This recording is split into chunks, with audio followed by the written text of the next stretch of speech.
lugar que é bom pra mim, é onde eu quiser estar. A estrela ainda brilha, ela é quem vai me guiar. Ser guerreira é minha sina, batalhando pra vencer. Tenho voz pra ser ouvida, tenho sonhos pra viver. Não vão mais conseguir me anular, me calar. Ninguém vai me impedir de cantar e lutar.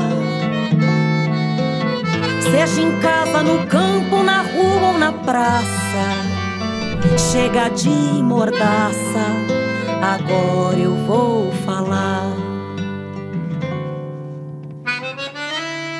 Porque eu sou mulher pra fazer acontecer.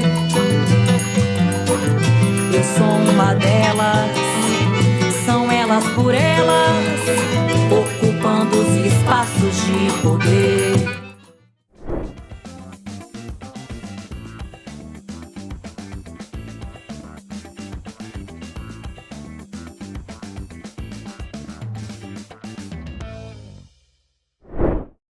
Olá, bem-vindas a mais uma aula do Elas por Elas, Formação Política. Meu nome é Tatiane Nicásio, estou na tarefa de coordenar o projeto Elas por Elas, a parte de comunicação esse ano, a sua quarta edição, e eu gostaria de trazer alguns elementos que são fundamentais para que você consiga estruturar a sua pré-campanha. Como é que você dá o pontapé inicial nesse processo que é tão importante na construção de um projeto eleitoral? Então, eu acho que uma das principais coisas que precisam ser vistas antes de começar qualquer movimentação para a construção de uma plataforma eleitoral é entender quem vai caminhar com você nesse processo, né? Quem são as pessoas que vão entrar em campo com você nessa missão de construir uma eleição, fazer uma disputa eleitoral no seu município, no seu estado. E aí, mesmo que você não tenha uma grande equipe, né, a gente sempre fala da equipe ideal, da equipe real, do que realmente a gente consegue trabalhar dentro da realidade prática. Às vezes a gente precisa de uma equipe super estruturada, depender do projeto político que a gente está tocando, mas existem várias iniciativas com grupos pequenos e que deram excelentes resultados, principalmente depois desse processo de virtualizar, né, a campanha eleitoral. Então, as pessoas que você vai trazer para perto e que vão caminhar com você nesse momento de eleição, elas precisam, primeiro, estar alinhadas com o seu projeto político. Elas entendem o que você quer fazer, elas entendem qual é a proposta da sua candidatura, o que elas podem contribuir dentro dessa proposta que está estruturada para a sua campanha. As pessoas estão dispostas a realmente contribuir nesse processo eleitoral de construção, que uma coisa é o início do processo eleitoral, você começa com 10 pessoas ali querendo ajudar, e aí quando vai se aproximando da eleição, muitas pessoas vão ficando pelo caminho, e às vezes você conta com uma, duas pessoas de confiança que continuarão caminhando ao seu lado. É importante que você identifique quais são as principais formas de atuação dessa pessoa, né? O que ela tem mais facilidade, qual é o trabalho que ela pode executar. Às vezes é uma pessoa boa de planejamento, às vezes é alguém bom em pesquisa, às vezes é alguém muito bom em comunicação, outra pessoa é boa em organização, cuida da agenda, cuida dos seus contatos nos territórios. Então, é importante que essas pessoas, elas cultivem os mesmos valores que você, né, mantenham ali uma proximidade da sua linha ideológica, e que é uma pessoa que vai construir, assim, junto com você, uma plataforma de campanha que pode vir a ser exitosa. Então, essas pessoas precisam estar bem alinhadas com o projeto político que você está querendo construir. De perfis, assim, né, acho que é importante que a gente, eu falei da equipe ideal e falei da equipe real, mas eu não disse exatamente o que isso significaria, mas na equipe ideal, a gente tem um coordenador geral, a gente tem coordenação de comunicação, a gente tem um conselho político que é formado por todas essas coordenações que vão trabalhar no processo eleitoral com você, né? A gente tem uma assessoria jurídica, assessoria de imprensa, fotógrafo, o pessoal da produção de audiovisual, que vai para TV, basicamente, mas também que pode ser gerado conteúdo para rádio. A gente tem jornalistas, redatores, enfim, designer gráfico, social media, sem contar, obviamente, o coração do processo eleitoral, que é a militância, que vai acompanhar suas agendas e que vai dar voz ao projeto político que vocês estão construindo. E aí, essa seria a equipe ideal, né? Uma equipe grande, robusta, com as tarefas bem delineadas, com cada pessoa tocando uma atividade. Mas como a gente sabe que a maioria das campanhas, principalmente as de partidos de esquerda, tem uma estrutura um pouco mais enxuta, né? Um pouco menor. Então, a gente trabalha com a equipe ideal, ou com a equipe real, que seria, basicamente, a coordenação geral, que é algo que não pode faltar. A pessoa que vai fazer esse processo de coordenação geral, ela precisa ser de extrema confiança do candidato ou da candidata.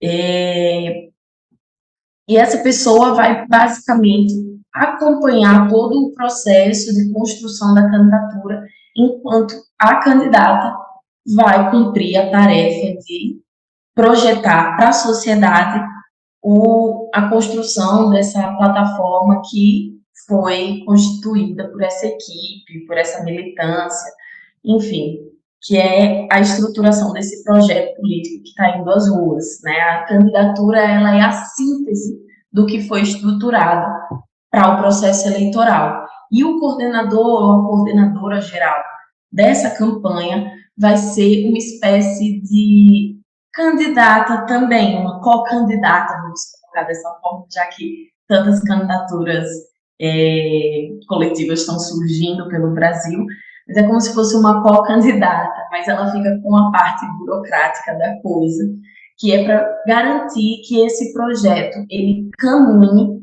da forma como foi idealizado, ou pelo menos próximo disso, né? A gente sabe que no mundo real nem sempre a gente consegue executar as coisas da forma como imaginamos. Então, pelo menos o mais próximo possível daquilo que foi idealizado para a campanha. É fundamental que você tenha uma sombra. Pode ser um fotógrafo, um social media, ou uma pessoa que execute as funções. Mas esse acompanhamento, 24 horas de campanha, de pré-campanha, é importante que já se tenha também, né, óbvio, da pessoa que vai dar visibilidade à comunicação dessa candidatura, é fundamental que exista. Então, pode ser um coordenador de comunicação que vai executar diversas tarefas e vai conversar diretamente com o coordenador geral para alinhar qual é a estratégia da pré-campanha, né, até o processo do início da campanha eleitoral, ou você pode ter alguém ali apenas como social media que vai passar esse conteúdo e outras pessoas vão subir. Então, isso depende muito do tamanho da estrutura que existe para a sua campanha. A assessoria jurídica e contábil, ela é indispensável. Ela precisa estar pensada para que, a partir do início do processo eleitoral, você tenha um acompanhamento desses profissionais, porque é imprescindível uma boa prestação de contas e uma boa prestação de esclarecimentos à justiça. Caso haja alguma diligência, caso haja alguma eventualidade, é o corpo jurídico, é essa assessoria jurídica que vai fazer esse trabalho para a candidatura, em contato sempre, novamente, com a coordenação geral da campanha, que é o coração da campanha eleitoral. mais. Se você não tem uma boa estruturação dessa coordenação, você provavelmente vai ter uma sobrecarga de funções, porque é muito difícil, eu não estou dizendo que é impossível, mas é extremamente difícil, quando uma candidatura assume também esse lugar de coordenar a comunicação, a campanha, seja lá o que for, é muito difícil. A candidatura precisa estar focada em ser a representação deste projeto político. Não dá para que no meio do processo de construção para a eleição a pessoa ainda tenha novas preocupações. O que vai acontecer é uma sobrecarga, chegar na campanha esgotada, e isso não é bom para ninguém, porque também se reflete nos votos, reflete na forma como a candidata está se relacionando com a sociedade, e não tem como a gente esconder o cansaço. Infelizmente, é algo que não tem uma forma de você jogar para debaixo do tapete, ela transparece. Então, se você chega na reta final de campanha, principalmente para as candidaturas proporcionais, né, que basicamente ali nos 15 dias de campanha, quando está sendo definido esse voto, você está cansado, não consegue fazer uma agenda de campanha eficiente, você não tem um trabalho, não tem energia para ir correr atrás dos votos, vai ficar muito difícil para você. Então, o ideal é que as candidaturas elas se preservem durante esse processo, para que a gente possa ter êxito no resultado eleitoral lá na frente. E aí, existem, né, os papéis de cada um, a gente define isso em diálogo. Essas pessoas que vão caminhar com você também fazem parte do conselho político, então elas precisam estar sempre alinhadas com o que vai ser discutido na campanha, no que vocês estão pensando para a sociedade, porque essas pessoas, além de disseminar a ideia, também vão ajudar com propostas, né? Eu acho que hoje seria bom, hoje, por exemplo, seria bom a gente falar sobre o Dia dos Povos Indígenas. Mas como é que a gente vai fazer essa abordagem? A gente faz recorte de gênero, a gente vai falar sobre o meio ambiente, a gente vai falar sobre a preservação dos povos indígenas, sobre a forma como mudou a configuração da sociedade, de como existem indígenas urbanos, como é que a gente vai fazer essa abordagem? Essas pessoas que vão caminhar junto com você são fundamentais para a construção desse tipo de discussão, para a elaboração dessa comunicação, que é o que vai dar o tom da sua pré-campanha e da sua campanha eleitoral. Identificada a equipe que vai trabalhar com você, a gente chega aí no processo do perfil do seu público. Às vezes a gente entra numa campanha eleitoral querendo fazer uma comunicação para todo mundo. Não, eu quero atingir jovens e idosos, eu quero atingir mulheres e homens, eu quero atingir a comunidade LGBT e a comunidade heteronormativa, eu vou comunicar com todo mundo. E nós sabemos que isso é impossível. E aí eu trouxe os 12 arquétipos que são os mais utilizados, que é o inocente, o sábio, o herói, o fora da lei, o explorador, o mago, a pessoa comum, o amante, o bobo, o cuidador, o criador e o governante. Mas a gente vai agora aprofundar um pouquinho sobre o que é cada um desses perfis e como eles se estruturam, como eles podem contribuir na construção de uma identidade de campanha, né? E aí eu vou falar de um por um pouquinho sobre como é que é identificado cada um deles. Talvez isso ajude no processo de elaboração do seu perfil político. O inocente é basicamente aquela pessoa que inspira pureza, simplicidade, aquela pessoa positiva, que tem uma visão bonita sobre si e sobre o mundo. Então, são pessoas que têm um posicionamento que vai de encontro com soluções descomplicadas, para valorizar, por exemplo, todos os tipos de beleza. Acho que uma marca, né, que a gente pode trazer aqui para pensar um pouco nesse arquétipo do inocente é a Dove, por exemplo, que faz aquelas propagandas de contra os padrões, a real beleza é a sua beleza, a beleza não é definida por formas, né? Então, essas coisas que são simples mudanças e que podem provocar uma, um bem-estar, né, na autoestima, ela é criada, ela é identificada como um arquétipo do inocente, algo puro, algo bonito. E aí, para a comunicação política, isso fica um pouco inocente demais. Acho que a política ela exige da gente também um pouquinho de malícia. E dentro dessa construção do arquétipo do inocente, poderia vir outros arquétipos, e aí eu falei isso na primeira aula, vou trazer aqui novamente. Esses arquétipos, eles podem e devem ser construídos não apenas por um, mas por um conjunto desses arquétipos que se complementem. A gente define qual é o arquétipo dominante e os que ficarão em caráter secundário ou terciário ali na construção da nossa comunicação. E aí a gente tem o arquétipo do sábio, que basicamente é aquela pessoa que gosta de compartilhar conhecimento, que é uma grande forma de entender o mundo, de chegar a grandes lugares, deixa lições a cada palestra que dá ou a cada fala que faz. Então, uma coisa que linkaria bem com o arquétipo do sábio é um candidato que vem da educação, do segmento da educação, por exemplo. São pessoas que têm essa valorização do ato de pensar como algo primordial para propagar mesmo a sua mensagem, para construir um mundo melhor, para construir uma nova sociedade. Então, esse sábio caberia muito bem, por exemplo, aí para uma professora ou para alguma companheira que está ligada à educação. Também a gente tem um arquétipo do herói. O herói é um dos arquétipos que é mais utilizado na comunicação política como um arquétipo dominante, né? Aquela pessoa que está pronta para encarar qualquer desafio, que não existe uma sensação de esforço, mas de dedicação, de muito suor envolvido na causa. É aquela pessoa que tem sangue nos olhos, tem coragem, que quer mudar o mundo, que é esforçada, que é corajosa, e que não importa o que esteja acontecendo, ela vai estar lutando para um bem maior, para um bem comum. Então, essas pessoas são vistas dentro desse arquétipo do herói.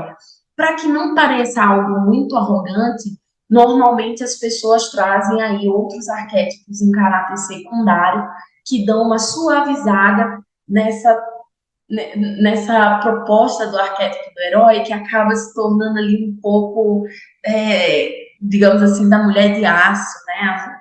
Uma super mulher, já que a gente está trazendo para esse recorte de gênero do Elas por Elas. Então, é como colocar a mulher naquela posição de que ela pode fazer mil coisas. Ela é mãe, ela é militante, ela está disposta a lutar para mudar a sociedade. E às vezes isso esconde um pouco do lado humano da pessoa. Então, é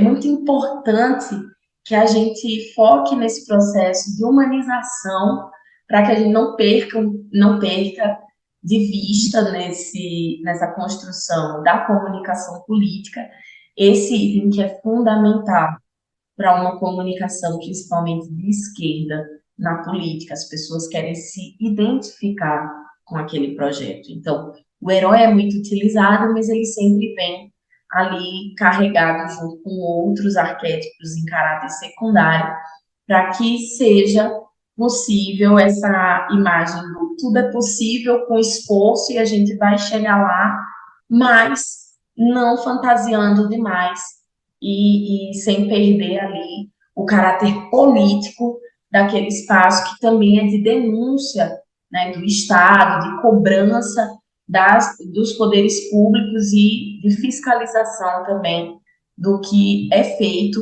para a sociedade e o que você pretende mudar, ou o que está bom e o que você quer melhorar. Mas, enfim, é importante que o herói não seja, né, no nosso caso, a heroína, não seja uma pessoa que carrega o mundo nas costas e não tem tempo de cuidar de si, cuidar da família, cuidar de coisas básicas, como, por exemplo, o afeto que é destinado para a sua relação familiar, que isso é importantíssimo, e também humaniza a marca, humaniza a figura do candidato e da candidata à máquina. Né? A gente também tem o arquétipo, no quarto lugar aí, que é o fora da lei. Né? Quarto lugar não, mas quarto arquétipo que eu vou trazer aqui para vocês é o fora da lei, que é aquela pessoa que quer revolucionar, que está ao alcance e quer abrir espaço para uma coisa diferente na sociedade, é aquele espírito meio rebelde, né, inquieto, pronto para quebrar, sei lá, todas as barreiras que forem colocadas à frente dele. Acho que um perfil muito bom para o uso desse tipo de arquétipo na comunicação política são de mulheres, por exemplo, que discutem o antiproibicionismo, que discutem o aborto, que discutem o desencarceramento massivo. São essas mulheres que vão utilizar basicamente essa imagem, essa ideia do fora da lei, porque são pessoas que estão rompendo com aquilo que é tradicional na sociedade, né? Bandido tem que estar preso, não, aborto é tirar uma vida, e esses discursos que são mais carregados de valores conservadores e que acabam deixando com que todo um debate importantíssimo sobre saúde, sobre a liberdade de corpos pretos e a vida deles, fiquem de fora do processo de construção. Então, o arquétipo de fora da lei traz um pouco dessa linha, dessa lógica, dessa imagem de romper com esses padrões que acabam amarrando a sociedade de uma forma geral, né? E a gente acaba não conseguindo bater de frente, muitas vezes, no processo eleitoral, porque a sociedade ainda é muito conservadora. Então, é um arquétipo que fica muito bem quando utilizado para figuras que têm essa proposta de romper padrões. Então, o explorador, na exploradora, no nosso caso, é aquele arquétipo, quinto arquétipo que eu estou trazendo aqui, que tem a proposta de se desprender do tédio, né, dessa rotina do dia a dia. O nome, ele já carrega consigo uma explicação, né, aquela vontade de descobrir o mundo, de criar novidades, não se prender, de ter grandes ambições, e eu acredito que não é bem a lógica que a gente traz para a campanha política, né, no Explorador funciona muito mais com pessoas que estão em outra condição, como, por exemplo, pessoas que gostam de viajar, descobrir novos lugares, mostrar a realidade dos territórios por onde passa, seja territórios indígenas, locais que preservam o meio ambiente, enfim. Então, acredito que o explorador, a exploradora, não seja um arquétipo que seja de muito uso na comunicação política. Porém, vai que a gente tem uma candidatura que tem esse perfil, que gosta de conhecer territórios novos, de mostrar a realidade do Brasil, que já rodou em vários lugares, já foi em quilombo, já foi em assentamento do MST, já foi em território indígena, e que vai trazer um pouquinho de cada realidade desses lugares para fazer uma campanha bem bonita, diversa. Talvez o explorador seja um arquétipo que possa vir a ser utilizado na sua campanha, mas isso precisa ser muito bem avaliado entre as pessoas que vão construir sua comunicação. Bom, o arquétipo 6 aí que a gente traz é o mago, que é um arquétipo muito relacionado aí com a transformação da realidade, do senso comum. Ela pode contar com uma proposta mais misteriosa, às vezes uma improvisação, uma ilusão, ou muita magia, né? São pessoas que têm na sua característica coragem, a vontade de inovar, de criar ideias disruptivas, e muitas vezes são ligadas aí à questão da ancestralidade, né, com essa relação aí com a magia, vamos colocar dessa forma, com aquilo que não é palpável, né, do que não é material, que não é concreto. E a gente tem essa ligação, por exemplo, das mulheres campesinas, das quilombolas, das indígenas, das ribeirinhas, essa conexão com o meio ambiente, da preservação e de como isso se constitui na construção da sua ancestralidade, né? De, por exemplo, mulheres campesinas, a sua relação com a terra, que é passada de geração em geração, e as mulheres têm um respeito, entendem que elas são parte daquilo, mesmo que não seja algo possível de se ver ou tocar, essas pessoas elas conseguem fazer a transmissão desses sentimentos através de muito misticismo que está envolvido ali, e tudo isso pode ser construído dentro desse arquétipo do mago. Então, é muito legal, né? Dificilmente é utilizado como um arquétipo prioritário, mas é muito legal que ele esteja inserido em comunicações de campanhas que tragam essa proposta, né, de pessoas que fazem coisas que são fora da caixinha, né, dessa ideia cristã conservadora ou de uma metodologia ocidental e que não leva em consideração os saberes ancestrais, enfim, é um arquétipo que pode ser muito bem utilizado na comunicação política de mulheres dentro dessas realidades, né, mulheres do campo, das florestas e das águas, que eu acredito que funciona muito bem como secundário ou caráter prioritário mesmo da construção dos arquétipos. A gente tem a pessoa comum como sétimo arquétipo aqui para a gente tratar, que basicamente é aquela pessoa que se insere de forma efetiva na sociedade, né? Tem uma afinidade com a rotina, não se importa muito em ser ali um entre vários, é aquele cara comunzão, aquela mulher comum, que não tem grandes fórmulas mágicas e, de certa forma, conseguem trazer esse desejo de pertencimento, né, de identificação com as pessoas. O nosso presidente utiliza muito isso, Lula, e infelizmente o presidente nominável anterior também utilizou muito isso, de criar uma identificação com o povo, de se mostrar como alguém comum, alguém banal. Ah, as pessoas, eu sou assim, como você, né? E eu tô aqui para andar com você de moto, eu tô aqui para fazer atividades com MST, no caso do Lula, eu estou aqui para construir com vocês um novo momento do Brasil, vamos fazer um ar. Enfim, essa pessoa que está ali no dia a dia da sociedade, que constrói com o povo, que cria essa identificação, facilmente pode se encaixar nesse arquétipo da pessoa comum, né? Honestamente, como comunicadora, não sou a maior fã, acho que só utilizaria realmente se a pessoa tiver uma base consolidada já de comunicação política e de presença, tanto digital quanto física, nos territórios e que tenha uma base consolidada, porque quando você se coloca como alguém comum, você não se diferencia muito dos outros.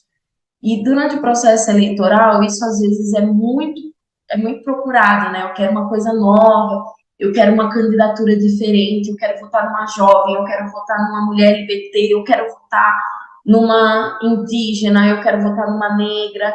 E aí, quando a gente se coloca nesse lugar do mais do mesmo, né, do comunzão, de coisas práticas ali, de coisas que, a gente pode fazer coisas factíveis, acessíveis, vamos fazer o básico.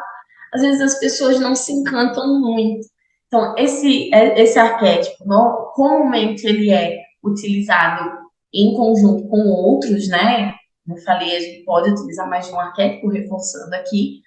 E aí, normalmente ele se encaixa nessa lógica, assim, eu vou humanizar a marca, eu vou humanizar a minha imagem, eu falo marca aqui, mas isso é vício de publicitário, tá? Que a gente trata as pessoas assim, como se fossem marcas. A gente olha para alguém e faz, olha só, a Benedita da Silva. A Benedita da Silva é uma marca, é um ícone. Eu conseguiria imaginar 200 mil coisas para fazer uma comunicação da Benedita, por exemplo. Então, quando a gente vai pensar nas pessoas, infelizmente, publicitário tem esse vício horroroso. A gente coloca elas nesse lugar aí da marca, do tradicional. Mas leia-se as candidaturas. Na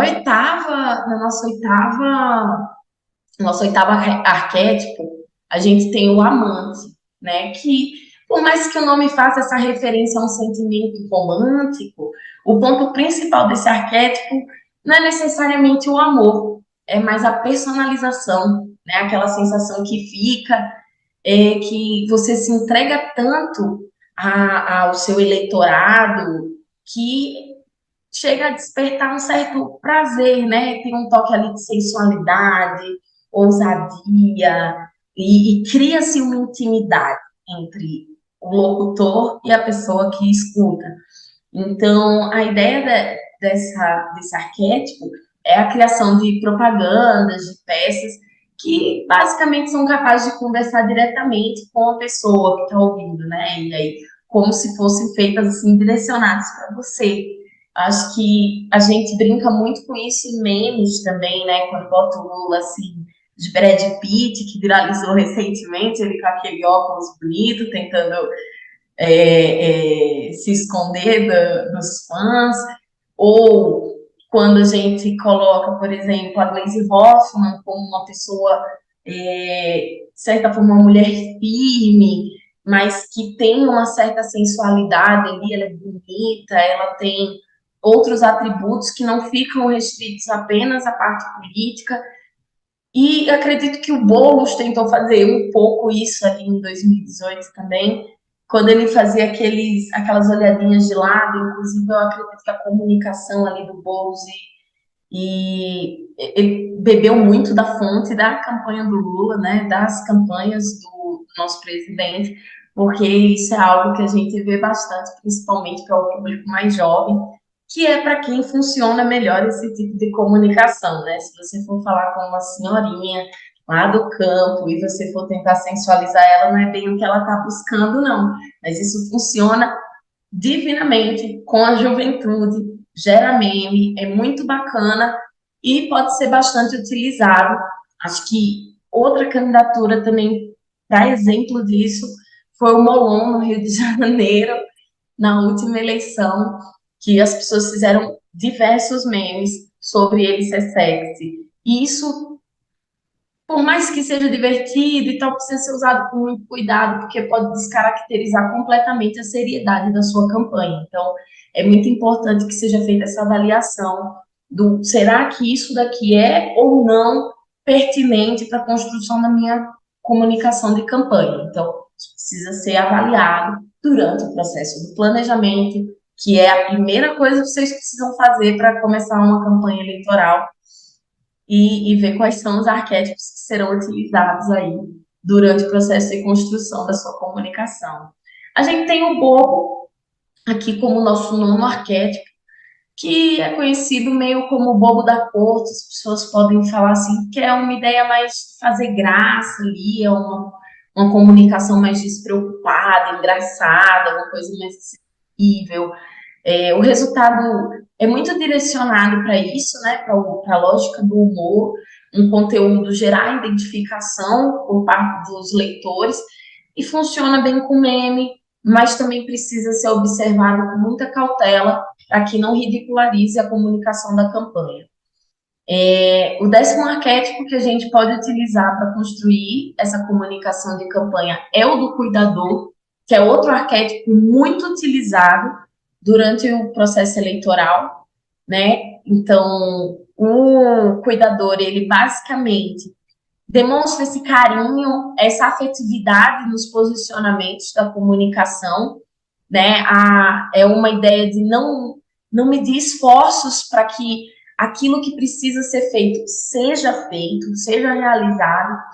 É muito comum a gente ver o do arquétipo do cuidador sendo utilizado em ONGs, por exemplo, né? Aquelas pessoas que vão até o território para cuidar das outras pessoas, porque o foco do cuidador é sempre o outro.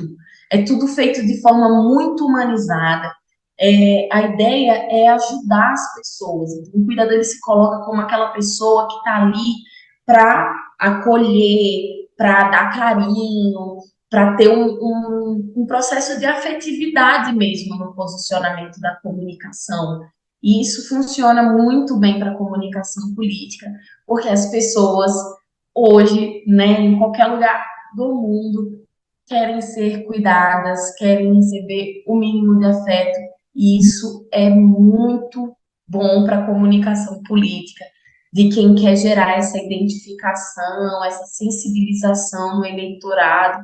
Então, é muito bom, assim, é, o uso do cuidador como um arquétipo prioritário em várias comunicações de campanha política, principalmente as campanhas voltadas para a esquerda, porque são as campanhas que têm esse olhar direcionado para o social, para o cuidado, para o acolhimento. E aí, chegando aqui no nosso 11º arquétipo, a gente tem o arquétipo do criador, que é um arquétipo engenhoso, cheio de criatividade, que tem esse foco na construção de projetos novos, interessantes, tem aquela marca mais de criatividade mesmo, né? Que elimina barreiras, que pode construir tudo. Ah, tem uma dificuldade para ser feito, o que a gente pode criar de interessante para que isso seja resolvido, né? Você cria produtos inovadores ou políticas públicas que sejam diferenciadas, para que as pessoas sintam no dia a dia a alteração do mundo, do que tem ao redor, da sociedade como um todo. Então, a gente utiliza também o arquétipo do criador bastante nessa proposta de comunicação política, porque ele vem com essa perspectiva de potencializar, né, de fazer o espectador, o eleitorado, pensar em uma revolução, basicamente. Você está pensando naquilo que pode mudar completamente a história de um problema que está apresentado. Um exemplo disso, vamos lá, Paulista Aberta no domingo, né, que foi feita ali. Várias pessoas tinham dificuldade, lugares abertos em São Paulo para poder ter um dia de lazer com a família, andar de bicicleta, enfim. E aí a gestão Haddad vai lá e coloca uma solução simples, mas muito inovadora no Brasil, não inovadora no mundo, porque em outros países já utilizavam desse tipo de mecanismos, mas você coloca na principal cidade da América Latina uma iniciativa como essa de deixar um espaço gigantesco, que é a Paulista, destinada apenas para o lazer das famílias, sejam elas de qual origem elas forem. Então, você consegue criar uma inserção social, além de disponibilizar aparelhos de entretenimento e lazer ali para as famílias paulistanas. Então, isso foi uma ideia inovadora, foi a lógica de uma criação de uma gestão do PT, e eu trago aqui para vocês também como um exemplo de comunicação política que funcionou muito bem, principalmente para fora da bolha paulistana. E aí, por último, a gente tem o arquétipo do governante, que é basicamente o posicionamento de um líder nato, né? Aquela pessoa que é confortável em meio a grandes multidões. Lula também utiliza esse arquétipo. Para você ver, eu trago aqui alguns exemplos de arquétipos e falo um pouco da comunicação do presidente, para que vocês vejam que ele não que ali não é utilizado apenas um arquétipo, você não precisa ficar presa a isso. Algumas comunicações vão exigir um arquétipo mais sério e outras vão exigir que você tenha uma comunicação mais leve, mais didática, mais dinâmica. Então, você consegue fazer uma mescla de vários desses arquétipos que eu venho trazendo aqui na aula. Olá, mulheres. Eu sou a Nádia Garcia, jornalista, especialista em marketing política eleitoral e também, nesse momento, secretária nacional da Juventude do PT. Hoje eu vim aqui falar com vocês um pouco sobre conteúdo político de interesse público. O que é o conteúdo político de interesse público? É o conteúdo que você sobe nas suas redes, que você faz parte do seu discurso e que é de interesse público, que é de interesse de todas as mulheres, de toda a nossa sociedade. A gente vive um momento político e social onde vários assuntos são de interesse público. Mas como é que a gente transforma esses assuntos em conteúdos para suas redes, e principalmente conteúdos políticos que você pode usar dentro da sua gama, né, de artifícios e artefatos que contribuem na sua campanha, na sua pré-campanha, na sua construção política. A gente pode pegar inúmeros temas como exemplo, mas acho que podemos começar falando sobre o pacote de leis que nosso presidente Lula aprovou para as mulheres no dia 8 de março. Esse pacote, ele é com certeza de interesse público. Todas as mulheres do nosso país são diretamente afetadas por esse pacote que o presidente Lula aprovou junto com a nossa ministra de Mulheres, e elas querem saber um pouco mais, e querem saber a partir de vocês, a partir das suas redes, a partir do seu discurso. A gente pode pegar esse conteúdo de interesse público e transformá-lo em mais uma ferramenta de aproximação com as mulheres, com essas eleitoras, com essas companheiras que estão aí nas suas cidades, nos seus estados. Nós podemos pegar esse pacote, dividi-lo e poder tratar de cada uma das leis que foram aprovadas dentro desse pacote. Nós podemos pegar uma que compete mais a área que você atua. Nós podemos pegar uma que está mais em alta na sua cidade, no seu estado ou no país. Mas tratar disso com um teor político também social. Transformar esse tema que está sendo muito falado e que é de interesse público em conteúdo para vocês. Ele pode virar um Reels, ele pode virar um carrossel de cards, ele pode virar um story que consiga chegar a mais e mais mulheres. Mas como é que a gente consegue também definir o que é esse conteúdo político de interesse público? Como é que a gente vai fazer essa seleção do que é que pode ou que não pode, de fato, virar este conteúdo? A gente tem que saber, prioritariamente, o que é que a nossa sociedade, em especial as nossas mulheres, querem saber. O que é que essas mulheres querem que chegue até elas a partir de você? Nós, enquanto mulheres do Partido dos Trabalhadores e das Trabalhadoras, companheiras e militantes, sabemos que existem algumas pautas que são prioritariamente de interesse do nosso público. São as pautas que tratam da vida das mulheres, do direito das mulheres trabalhadoras, que tratam principalmente do nosso futuro, do futuro das nossas crianças. São pautas que estão ali dialogando diretamente com o dia a dia das mulheres trabalhadoras de todo o país. Essas pautas surgem de diversas formas. Nós temos que saber como separar elas para chegar até o nosso público. Principalmente porque existem dois tipos de pautas de interesse: o que é de interesse público e o que é de interesse do público. Tem que ser avaliadas as duas coisas. O que é de interesse público é o que tem a ver com toda a sociedade. O que é de interesse do público é o que o seu público prioritariamente está interessado. Então, eu sou uma jovem mulher negra, LGBT, do interior do estado de Goiás. Durante os últimos anos, o estado de Goiás tem tido números muito altos de violência contra as mulheres e feminicídios. Automaticamente, voltando ao exemplo do pacote das leis, as leis que o presidente Lula aprovou dentro desse pacote, né, que tem dizer a segurança das mulheres, que vem dizer sobre a vida das mulheres, sobre o combate ao feminicídio e às violências, são de interesse direto do meu público no estado de Goiás. Ele vem de interesse direto ao meu público dessas jovens mulheres que são as mais assassinadas. Então, eu sei qual parte desse pacote posso tornar um conteúdo político que vai atingir melhor o meu público. Como que a gente pode fazer isso? No meu caso, com as jovens, possivelmente com reels, que chegam a mais mulheres jovens, esses videozinhos rápidos do Instagram. Mas em muitas cidades, possivelmente seja mais fácil chegar até o público uma postagem no seu Facebook, uma postagem no seu WhatsApp, um card com várias informações e que traga um bom texto. Isso depende do seu público, mas é preciso conseguir analisar essas diferenças, entender o que seu público quer e conseguir tratar desse interesse do seu público como conteúdo político.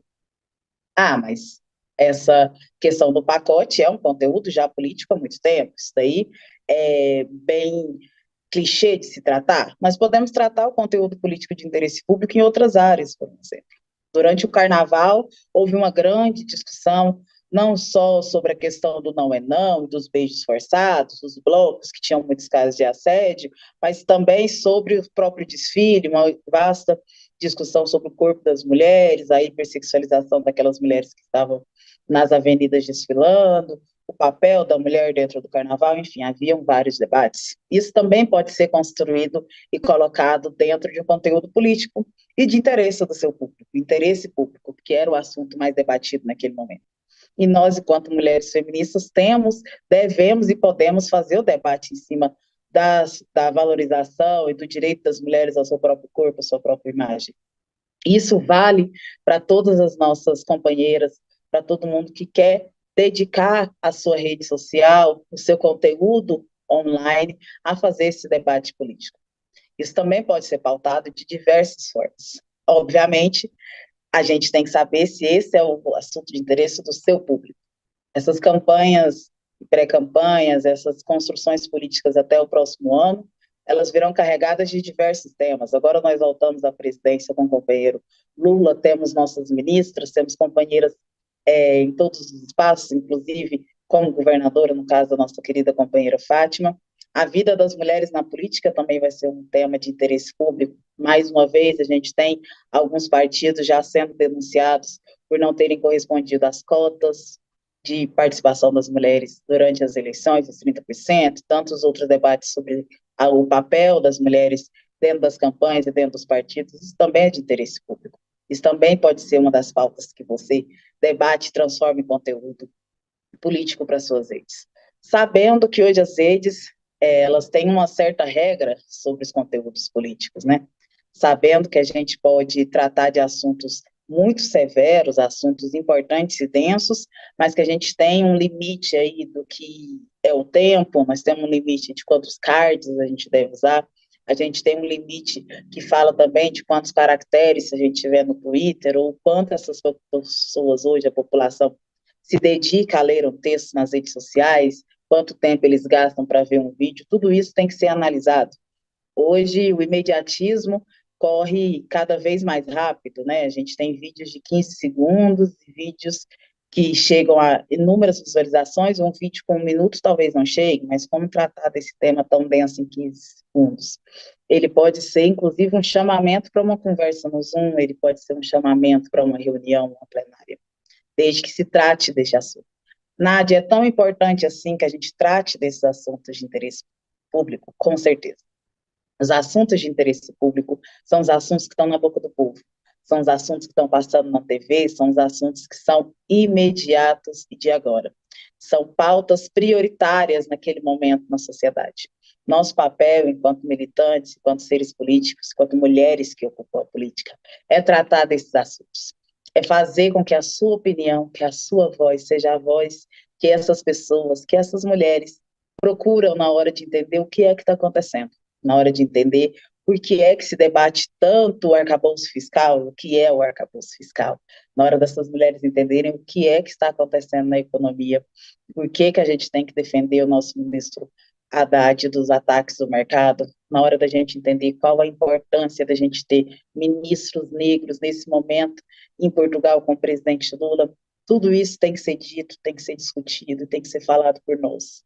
Nós que estamos construindo esse partido, esse governo, e queremos representar tantas mulheres e famílias no próximo período. Então, sim, é muito importante que a gente trate, dentro das nossas redes, dentro dos nossos espaços, os assuntos de interesse público. Esses que são os assuntos que precisam ser tratados com responsabilidade e que as pessoas querem saber de você, elas querem saber qual é a sua opinião. E a opinião das mulheres é, sim, muito importante. Nossa opinião, nossa construção política, a vivência de cada uma de nós diz muito sobre como a sociedade brasileira de fato é. Eu costumo dizer, se você quer conhecer de fato quais são os grandes feitos das políticas públicas dos governos dos nossos presidentes Lula e Dilma, pergunte a uma mulher negra da periferia, pergunte a uma mãe periférica, porque é ela, essas mulheres que sabem realmente o poder da política pública. Então, a nossa opinião é muito importante, nossa opinião é muito qualificada, cada uma de nós, mulheres que ocupamos esses espaços. Então, não deixe de falar disso nas suas redes. Não deixe de trazer ao mundo a sua opinião, porque ela é, sim, muito importante. A política foi, por muito tempo, um espaço que diziam que não nos contempla, que não foi feito para nós. Mas isso é uma mentira. A política foi feita para que pessoas que conseguem representar outras pessoas ocupem esse espaço. Se nós, mulheres, podemos e faremos isso, com certeza, principalmente as mulheres do PT. E para isso a gente tem que tratar do que é de interesse do nosso público, do que é de interesse das pessoas que nos procuram, que nos orientam, das pessoas que nos escutam. Esse conteúdo político de interesse público, ele pode ser construído de várias formas, ele pode falar de vários assuntos, tem que se avaliar muito por que você quer falar sobre isso, como você quer falar sobre isso, e até que ponto aquele conteúdo é de interesse do seu público, mas não tenha medo, a gente pode, deve e precisa falar sobre esses assuntos. Precisamos mostrar ao mundo o nosso interesse também, o interesse do nosso público por aqueles assuntos. No mais, esse conteúdo político de interesse público, ele deve ser construído, como eu disse, com muita responsabilidade. Nós, mulheres, temos uma responsabilidade não só com o que é feito agora, mas com o que é feito no futuro também. Então, Nádia, a gente pode falar de assuntos que não competem ao agora, mas que são de interesse da população? Com certeza. Se discute muito sobre o meio ambiente, sobre a situação climática e como é que isso vai demarcar o nosso futuro. Qual é a visão dessas mulheres sobre isso? Qual é a nossa visão feminista, inclusive, sobre um futuro que precisa do meio ambiente para que a gente possa criar nossas crianças, para que a gente possa ter mais saúde, e a saúde da mulher, com certeza, tem tudo a ver com o meio ambiente. Precisamos tratar sobre isso, precisamos falar sobre isso, e é também uma pauta de interesse público, não só agora, mas sobre o futuro.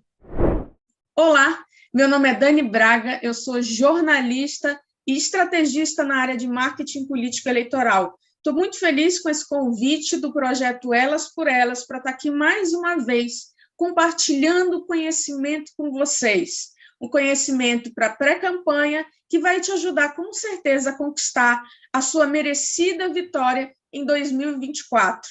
Hoje a gente vai falar um pouco a respeito de conteúdo político. Mas para a gente falar um pouco disso, de conteúdo, primeiro a gente precisa compreender a importância do posicionamento na política. E eu brinco com uma coisa que diz o seguinte, gente, não tem nada pior nessa vida do que um político quarta-feira. Você já reparou que ninguém gosta de uma quarta-feira como gosta de uma sexta e nem odeia uma quarta-feira como odeia uma segunda-feira? O quarta-feira é aquela coisa que fica ali no meio, que ninguém nem gosta, nem desgosta muito, que não fede nem cheira, e isso é a pior coisa que pode existir para um político, porque a gente precisa entender que fazer pré-campanha nas redes sociais a gente não vai fazer política nas redes sociais, a gente usa as redes sociais para fazer política, e para isso o teu posicionamento é o mais importante, porque a partir do posicionamento que você vai conseguir agregar em torno de você aquelas pessoas que de fato concordam e pensam como você pensa. São essas pessoas que vão formar a sua comunidade, e o fortalecimento dessa comunidade é o que com certeza vai te levar a uma vitória em 2024. Então, primeiro, antes de sair produzindo conteúdo à torta e à direita, é necessário que você pense o seguinte, quem fala sobre tudo não constrói reputação em absolutamente nada.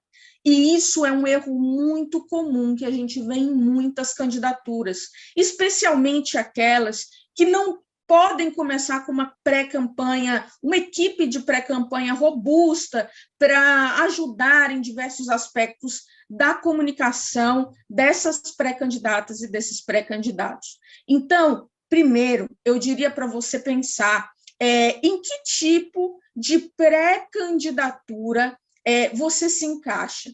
Você acredita que você é aquela pré-candidata que vai ter um posicionamento mais temático, Ou seja, você é mais conhecida na tua trajetória de luta pela defesa da educação, pela defesa da saúde, pela defesa do meio ambiente, da criança e do adolescente, ou você vai ser uma pré-candidata que vai abraçar a bandeira regional. É aquela pessoa que defende mais uma região da cidade e tudo que aquela região da cidade precisa, quase como um síndico, ou você vai optar por ser uma candidata ideológica, né? E carregar algumas bandeiras, enfim, de cunho mais moral. Mas, enfim, após escolher que posicionamento você prefere, aí sim é mais adequado que você passe, então, para a etapa de produção de conteúdo, que é a etapa que nós vamos falar agora.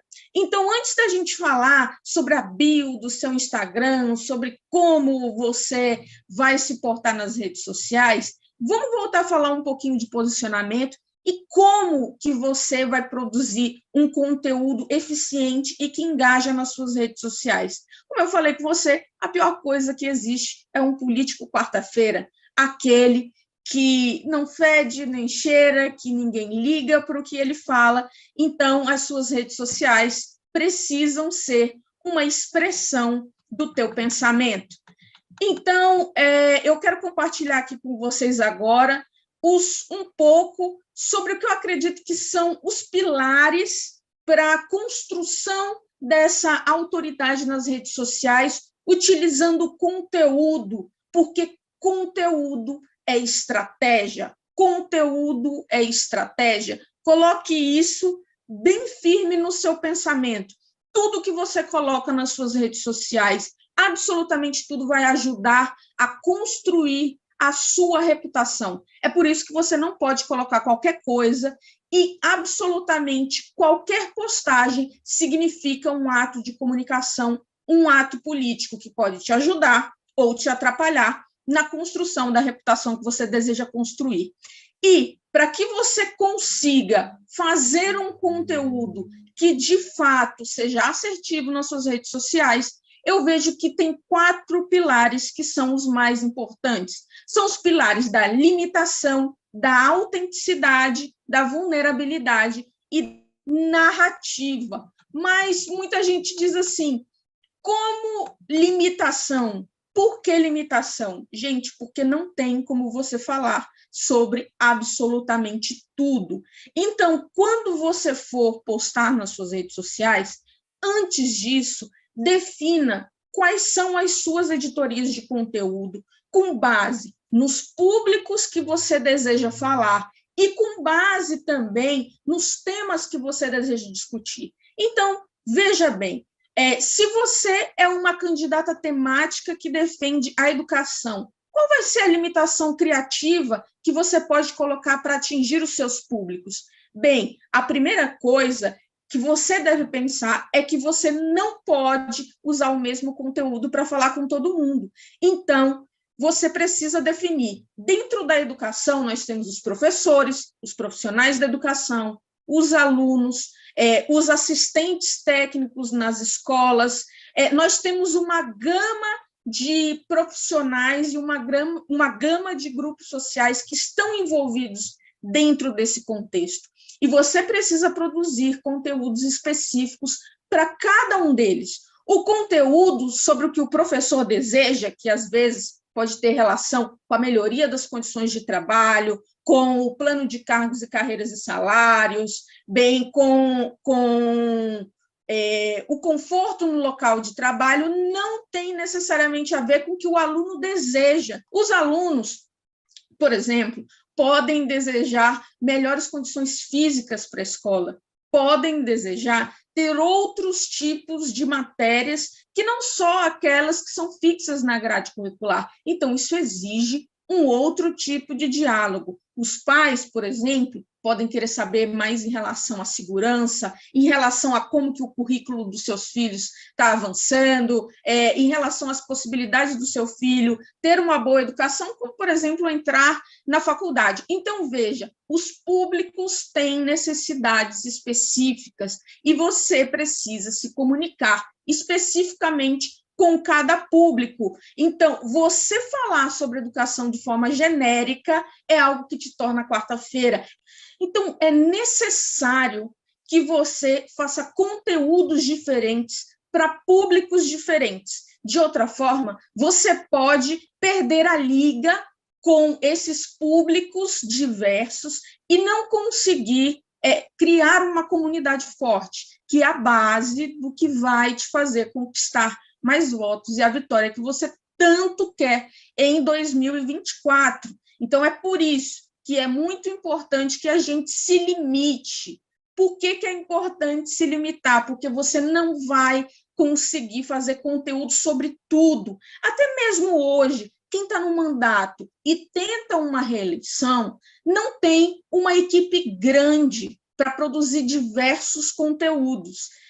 Então, como a realidade de muitas pessoas, até mesmo aquelas que estão em mandato, é a de ter uma equipe, apenas uma pessoa para fazer diversos aspectos relacionados à comunicação, a realidade da maioria das pré-candidaturas, especialmente das femininas, é de que não vai existir uma grande equipe agora. Então, mesmo que você não tenha uma equipe formada, é importante iniciar o treinamento daqueles voluntários e pensar na limitação criativa como forma de você construir a sua reputação. Você não tem como construir reputação em diversos temas ao mesmo tempo se você não tem condições de produzir muitos conteúdos, porque muitos conteúdos exigem muita equipe e exige muita verba. Existe uma verba compatível que não é o normal, né,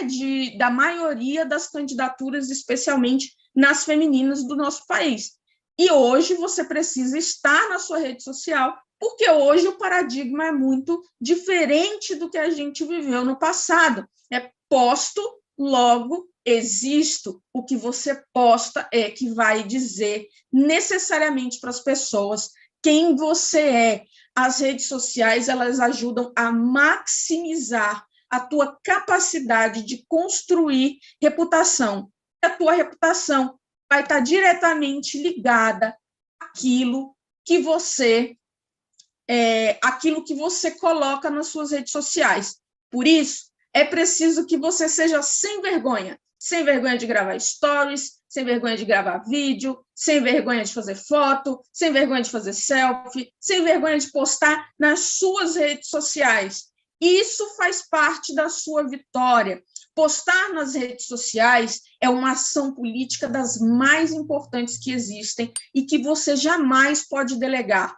Não adianta você querer delegar a comunicação como se delega outras coisas da sua pré-campanha, como a organização de um evento, por exemplo. A comunicação, para que ela traga engajamento, para que ela traga crescimento para as redes sociais, para que ela aumente os seus canais, ela precisa que você esteja presente. Por quê? Não só porque a humanização vai te ajudar a crescer mais rápido, mas porque o eleitor precisa entender que você está presente naquele canal, que o seu Instagram, que o seu Facebook, que as suas redes sociais são um canal onde eles podem falar de maneira direta com você. É por isso que é importante. Nenhum eleitor quer falar com um assessor seu. Eles não ligam para isso. É por isso que não dá para você usar aquelas velhas fórmulas de antigamente, onde, lembra que faziam aquele santinho virtual, dizendo que... Tem muita gente que ainda faz, né, aquele santinho virtual, dizendo que vai ser pré-candidato, e tem muita gente que começa a espalhar isso muito cedo, e mesmo assim não tem uma vitória nas eleições. Por quê? Porque o eleitor não quer saber disso. O eleitor não está nem aí para o seu santinho virtual. As pessoas se conectam com pessoas. O teu eleitor quer se conectar com o que você pensa e com quem você é.